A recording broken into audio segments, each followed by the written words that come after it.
Ravi de vous retrouver encore une fois pour corriger les exercices concernant le baccalauréat marocain et toujours concernant la transmission d'informations génétiques et les lois statistiques. Lors des sessions normales 2020 sciences maths et sessions de rattrapage sciences maths toujours. Donc on commence par la session normale 2020 sciences maths. Voilà donc l'énoncé. Comme toujours, je vous demande, vous pouvez toujours arrêter la vidéo pour réaliser cet exercice tout seul. Sinon, on passe à la correction. Là, on vous donne, répondez sur votre feuille de rédaction aux questions suivantes. Définissez la division équationnelle et la carte factorielle. Sachez que la carte factorielle, c'est bien sûr la carte génétique, non pas le cariotype. Puis on vous demande de citer deux utilités de la réalisation du cariotype de l'embryon lors de la grossesse. Alors commençons par les définitions. Donc la division équationnelle. Vous savez bien que c'est une division qui fait partie de la méiose. Puis la méiose se produit lors de deux divisions. La première est appelée réductionnelle et la seconde est appelée équationnelle. Donc nous, on nous demande de donner une définition pour la division équationnelle. Donc c'est la deuxième division de la méiose qui permet, c'est-à-dire d'avoir deux cellules haploïdes à partir d'une cellule mère haploïde. Et bien sûr, permet aussi la séparation des chromatides, des chromosomes.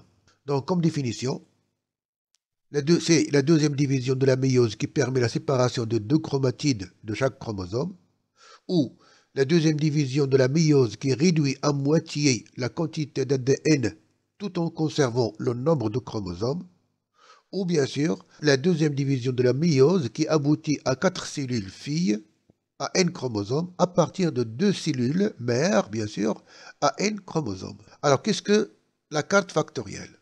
Donc, la carte factorielle, c'est ça. C'est une représentation de la position des gènes sur un chromosome, qui peut être bien sûr autosomal ou gonosomal, hein, en respectant bien sûr la distance entre les gènes.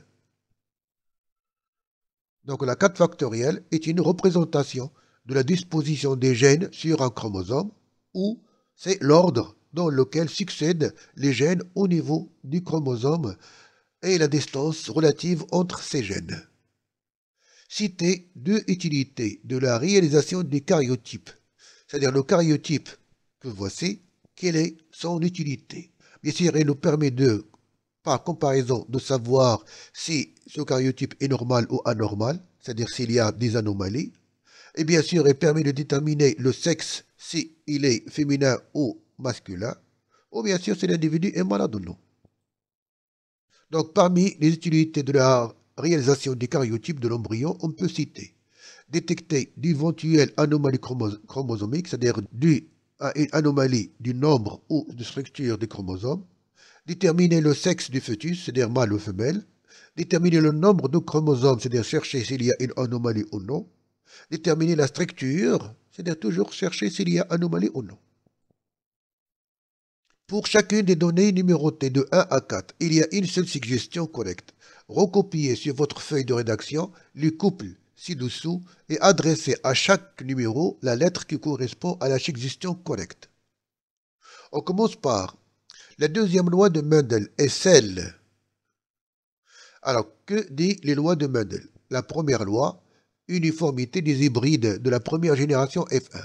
C'est-à-dire, lorsqu'on croise deux souches de race pure avec deux phénotypes différents, les individus de la génération F1 sont hybrides et semblables les uns aux autres, c'est-à-dire ils ont le même phénotype. Ça, c'est la première loi. Mais la deuxième loi, c'est concernant la pureté des gamètes. Les allèles d'un même couple se disjoignent, c'est-à-dire il y a ségrégation des allèles lors de la formation des gamètes. Chaque gamète ne contient que l'un ou l'autre des allèles. Donc le gamète est toujours pur. Alors si on cherche ici une réponse, l'uniformité des hybrides, non.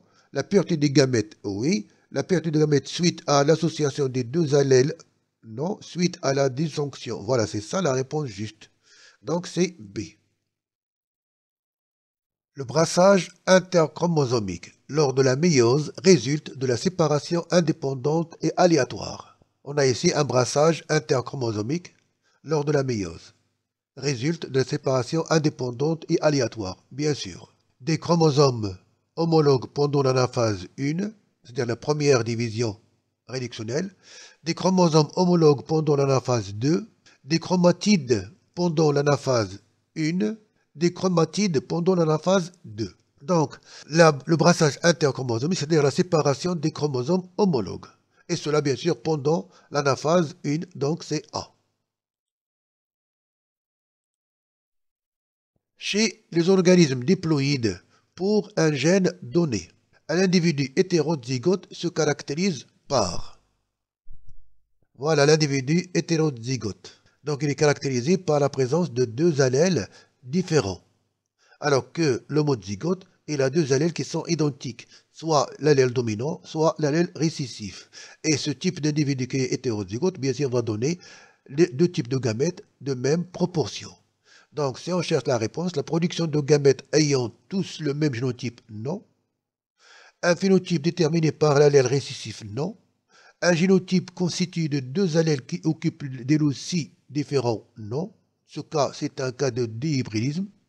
Un génotype constitué de deux allèles différents qui occupent le même locus. Oui, c'est ça la réponse juste, c'est D. La métaphase 1 de la méiose est caractérisée par la métaphase 1, la voilà. Donc il y a une plaque équatoriale, il y a des chromosomes homologues qui se font face, c'est-à-dire qu'il y a de part et d'autre la présence des centromères de ces chromosomes homologues, formant bien sûr ce qu'on appelle la plaque équatoriale. Donc c'est la répartition des chromosomes homologues de part et d'autre du plan équatorial, oui. La formation, la répartition des chromosomes homologues de part et d'autre du plan équatorial, la formation d'une plaque équatoriale par des chromosomes fils à deux chromatides, la séparation des chromosomes homologues suivie de la migration polaire, donc ça c'est l'anaphase, la séparation des deux chromatides du même chromosome suivie de la migration polaire, non. Donc on a soit la première, soit la deuxième, la répartition des chromosomes homologues de part et d'autre du plan équatorial. Donc c'est A.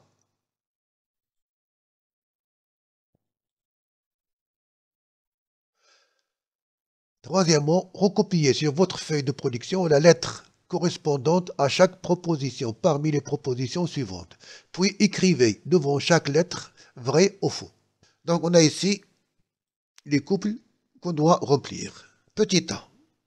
Dans le cas d'une maladie dominante liée au chromosome X, la probabilité que les filles soient malades est de 50% si leur père est malade.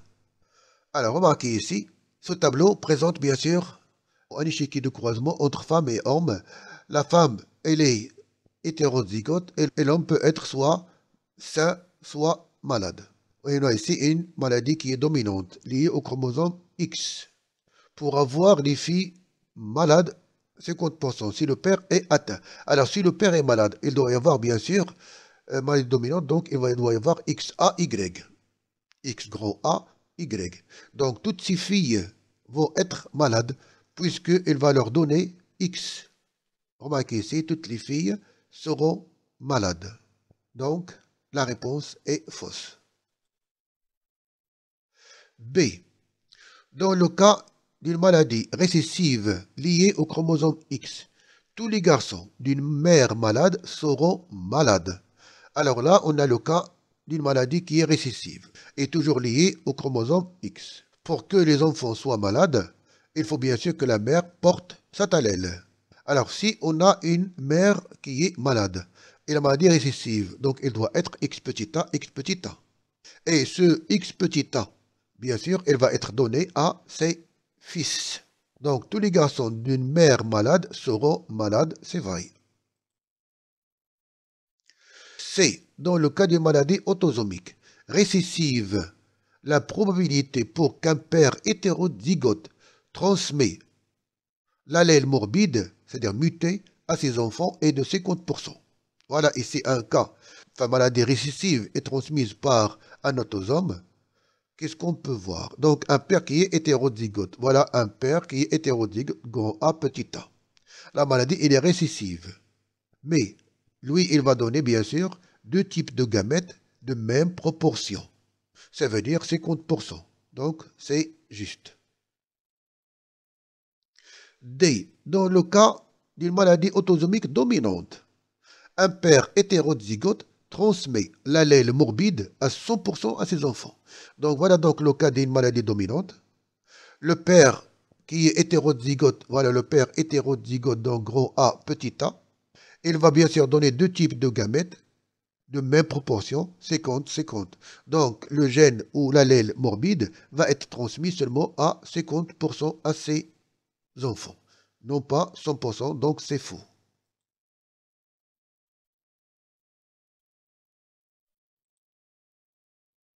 On passe maintenant à la correction de la session de rattrapage 2020. Donc, on vous demande toujours répondre sur votre feuille de rédaction aux questions suivantes. Définissez cellules diploïdes et crossing over. Citez deux caractéristiques d'un cycle chromosomique diplophasique. Alors, comme définition, donc une cellule diploïde, c'est toute cellule qui présente deux exemplaires de même chromosome. C'est-à-dire on a des paires, c'est-à-dire que chaque chromosome est formé de deux exemplaires, les autosomaux et bien sûr les sexuels. Donc, cellule diploïde est une cellule contenant des chromosomes par paire, dont chaque chromosome a son homologue. Un crossing over. Donc, crossing over, c'est quoi? C'est bien sûr, donc c'est un échange de fragments d'ADN entre deux chromatides de même chromosome homologue. Donc, c'est un phénomène d'échange de fragments de chromatides entre deux chromosomes homologues au cours de la prophase 1 de la méiose. Citez deux caractéristiques du cycle chromosomique diplophasique. Chez tout organisme à haute production sexuée, le cycle de vie est caractérisé par l'existence de deux phases, l'une diploïde, l'autre haploïde.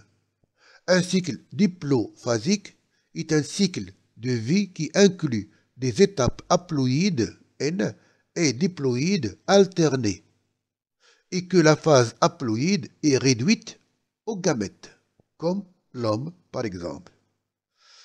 Remarquez ici, c'est ce qu'on appelle un cycle diplophasique. Remarquez ici ce qu'on a là, les gamètes. Les gamètes, bien sûr, résultent d'une méiose. Et la rencontre des gamètes va donner un œuf qui est 2N. Cet œuf va donner, bien sûr, un nouveau individu qui sera, bien sûr, toujours 2N. Là, on a une phase qui est diploïde, et là, on a une phase qui est haploïde, limitée seulement aux gamètes. Donc, la phase diploïde, elle est plus importante que la phase haploïde. C'est pourquoi on dit que le cycle est diplophasique. Donc, comme caractère, on peut dire que seuls les gamètes sont haploïdes. Là, on l'a vu, seuls les gamètes sont haploïdes. La fécondation suit immédiatement la méiose. Donc, voilà la méiose, elle donne des gamètes et les gamètes vont donner, bien sûr, la fécondation. Donc, on peut accepter autre caractéristique d'un cycle diplophasique. Pour chacune des propositions ou des données numérotées de 1 à 4, il y a une seule suggestion correcte.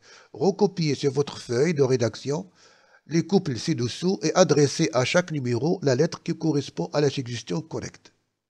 Donc, d'une génération à l'autre, l'alternance de la méiose et la fécondation assure. Donc, l'alternance entre la méiose et la fécondation assure la réduction de la quantité d'ADN. Donc, la méiose, son rôle, c'est ça. C'est bien sûr la réduction de la quantité d'ADN, la variation de la garniture chromosomique, la réduction du nombre de gènes, non, la diversité des caractères individuels. Donc, comme réponse juste, c'est D, bien sûr.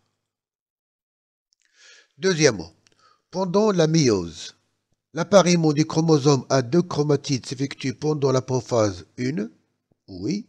Les chromosomes homologues forment une plaque équatoriale pendant la métaphase 1.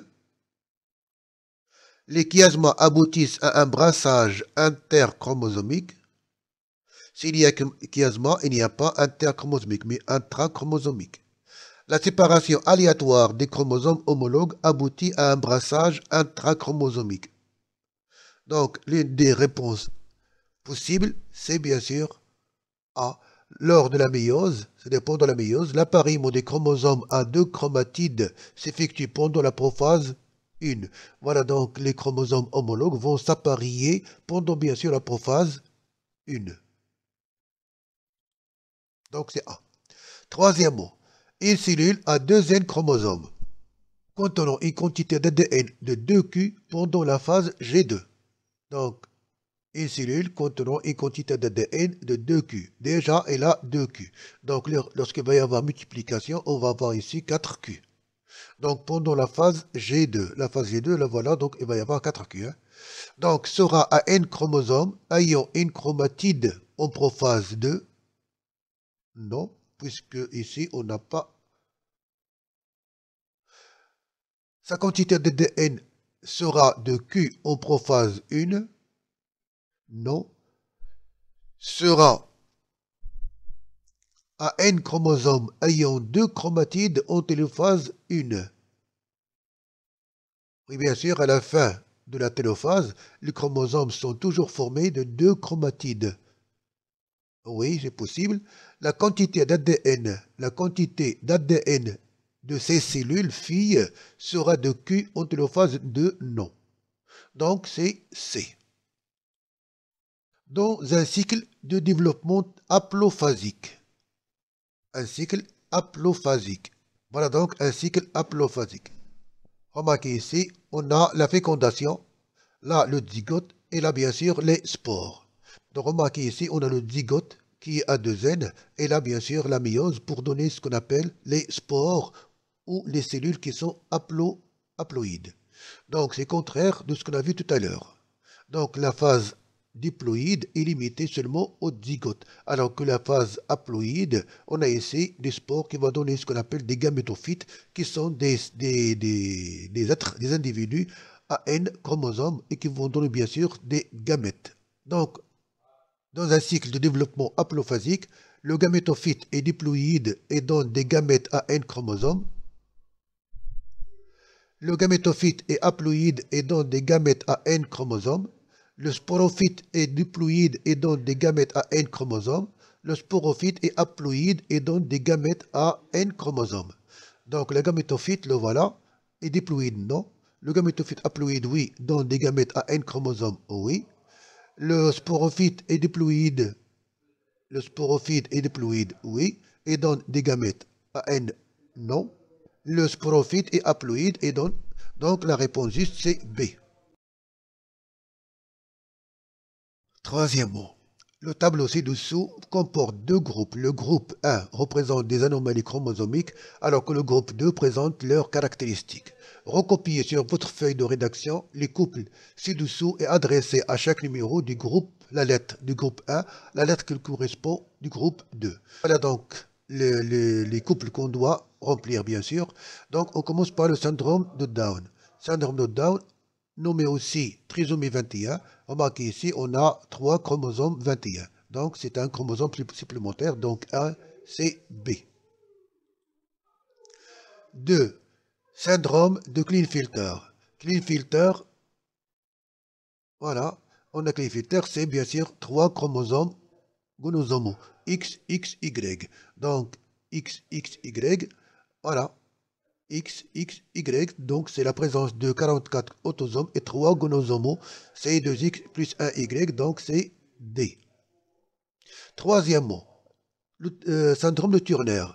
Bon, le syndrome de Turner, c'est une femme qui a seulement un seul X, donc 44 autosomes et un chromosome sexuel X. Donc on a C. Alors que le syndrome de Lejeune, c'est bien sûr la présence d'une anomalie structurale des chromosomes, c'est-à-dire il y a une délétion d'une partie des chromosomes. Donc c'est A. Voilà, je vous laisse ici le dernier examen proposé pour cette troisième unité concernant la restitution des connaissances concernant les années 2021. Session normale, que voilà, et session de rattrapage que voilà. J'espère que vous allez le réaliser et qu'on va corriger la prochaine fois. Je vous souhaite bon courage et à la prochaine vidéo.